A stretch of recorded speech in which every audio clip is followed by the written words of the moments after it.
What is going on, everybody, and welcome to another Beta Memoirs. And today we are trading flat. Yes, the SPX is looking solid. It looked like it wanted to sell off a little bit today. We actually had some selling, to be honest, in the morning, and we bounced right back into the zone. After hours, though, it does look like some tech wants to continue to sell. I know banks in themselves are they look like they're getting ready to turn over. Even if we look at Goldman Sachs on the daily, it looks like we retested the 20. So it looks like we're going to possibly come back down to the 200 on Goldman Sachs. Even JP Morgan, same thing. Looks like it just did a retest on the daily and wants to come back down. That will ultimately, I think, really weigh on the S&P our SPX here, considering that big tech wants to kind of push down. I know there's been some things that are really holding, but Google, Facebook, Facebook got some bad news today and started kind of pulling the market down. You are seeing a lot, and something I did briefly mention yesterday is that we are seeing stay-at-home plays as well as variant, essentially therapeutics and stuff is starting to run because of the fact of the variant. A lot of the variant being the headlines of a lot of different news coming out. So even though WHO even came out and said that the quarantine time can be limited to 5 days, so it's quite interesting to see the movement that's going on. It's the market is like preparing for almost like a lockdown move. But it's funny because you are seeing big moves you were seeing big moves in the banks, but now the banks are being reversing. And one thing I've really seen over the past month, and I've been kind of joking about this, but the market has been essentially a penny stock. The market in general has been a penny stock over the past, I'd say, probably about a month.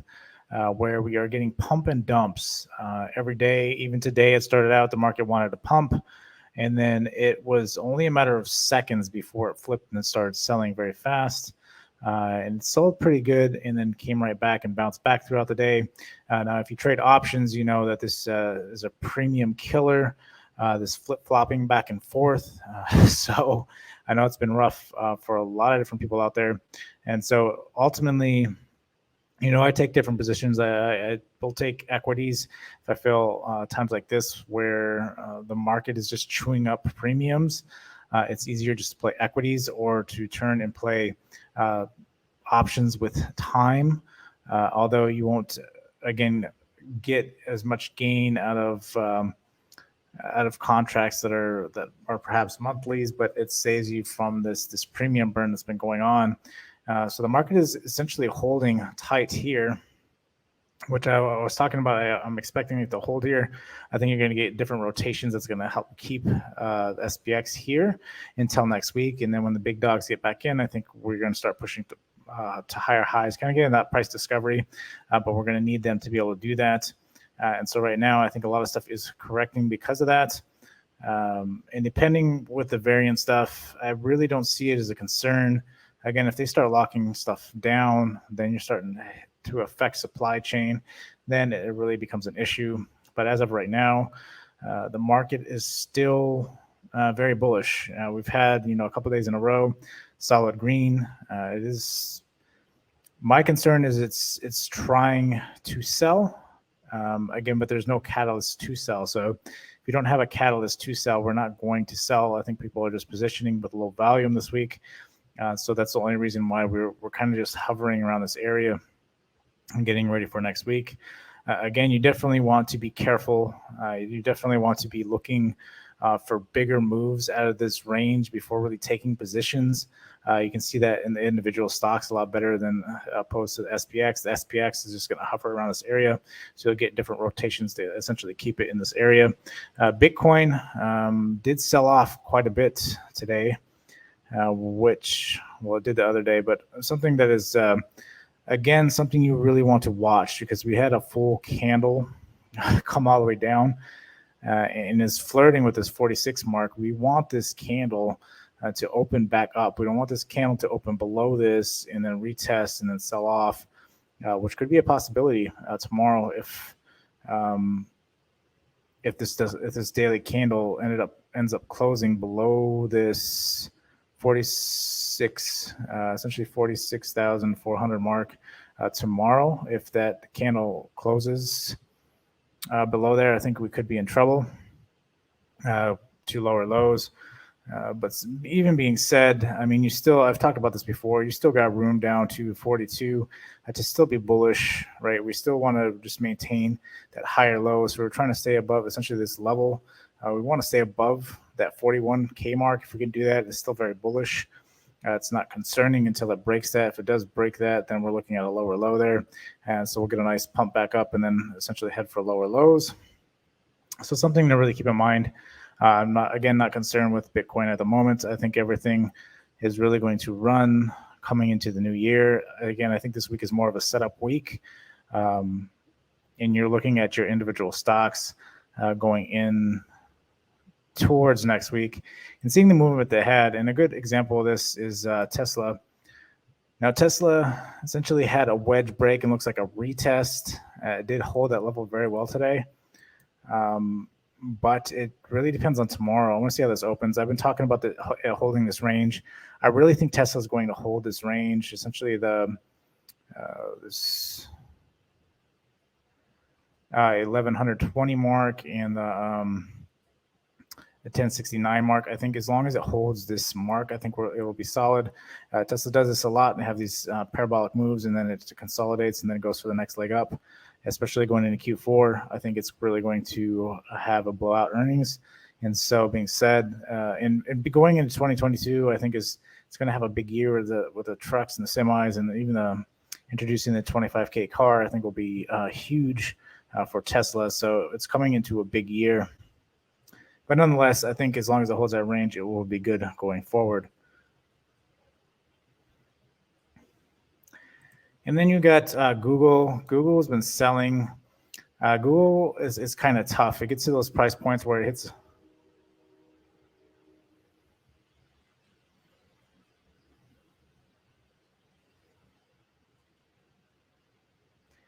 Now, Google gets to those price points essentially where it hits a ceiling and then it just doesn't go any higher. It's been really struggling with that 3K mark. So we're kind of looking for a bigger move down. We really like it to hold at 2,900 mark. If it doesn't, it did get a nice bounce off of it.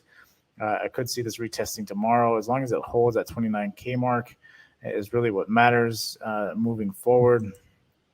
But I think what I've been talking about is essentially want these, like I said, the first 30 minutes of every day has really been a lot of whipsaw. And so it's best to not even touch the whipsaw in the morning unless you are grabbing the peak and looking to essentially short it right out the gate, or you're looking to grab calls. If the stock sells right out the gates, I think is kind of what we're looking at because it just whipsaws at that point, trying to grab it where it sits as soon as at open.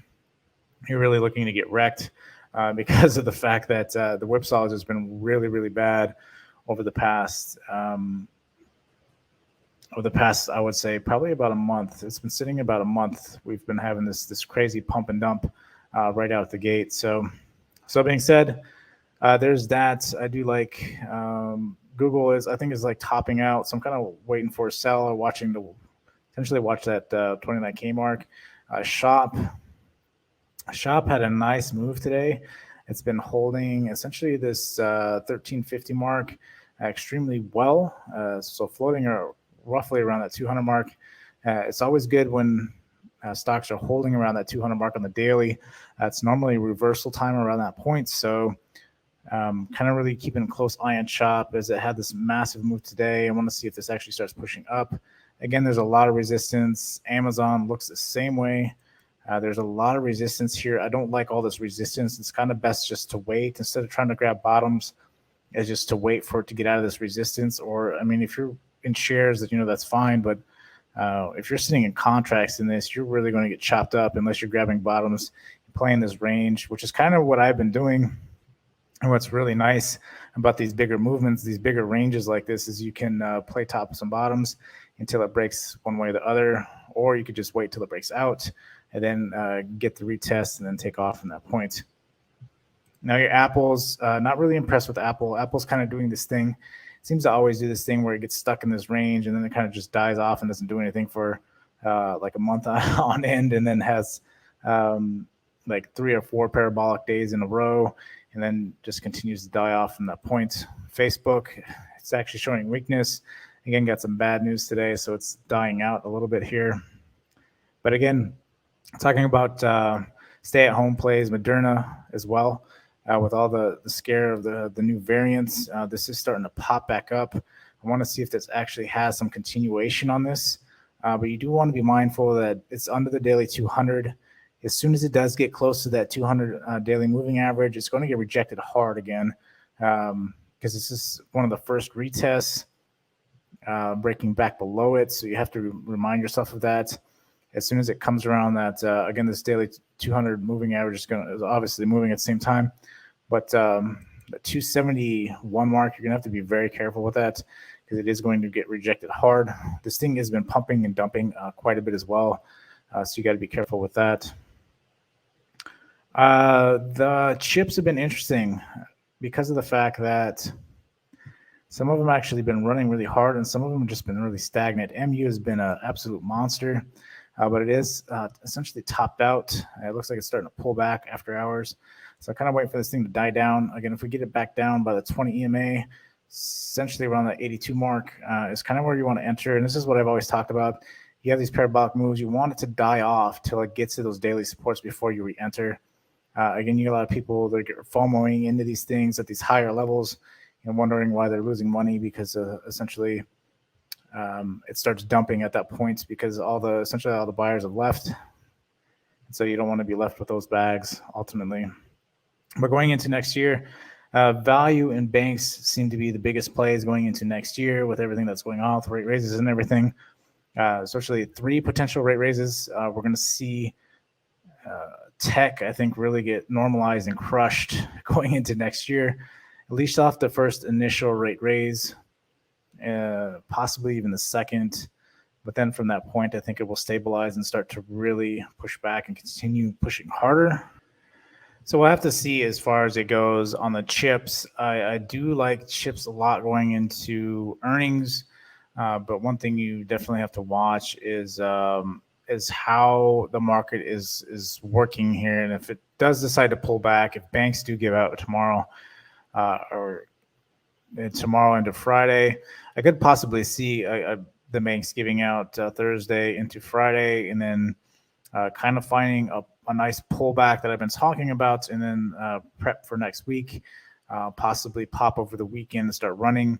Again, the variant is, even though governments have come out and talked about this, who has talked about this, it still seems to be some form of panic in the market. But ultimately, I don't think it's really going to matter. It might just be a reason to sell. But we do need a pullback on the market in general. So but going into next year, we definitely want to look at banks and value. I think 2 of my favorite values are probably Airbnb and Roblox. Possibly even UPST. I really want to see how that one moves going into the new year. So you definitely want to keep an eye on those. Airbnb has really been battling. It's been holding essentially this 167 mark to 170 mark. So you definitely want this to hold moving forward. But aside from that, that's pretty much what I got. Again, this week is going to be interesting. I think we're going to see a lot of flat moves. We got some decent range. So we're not playing really tight range, which is nice because that kind of allows for easier day trades. If you have the ranges marked out well, and then are disciplined enough to wait for it to enter those areas and buy, and with tight stops, I think you could do very well in this current market, this current flat sideways market that we got going on this week. Again, I do believe it's only this week. Next week we'll get some bigger moves once, again, the bigger whales come in and start moving stuff around. So if you've made it this far, remember to hit the like button and subscribe if you haven't done so already. Until next time, I'll see you guys later.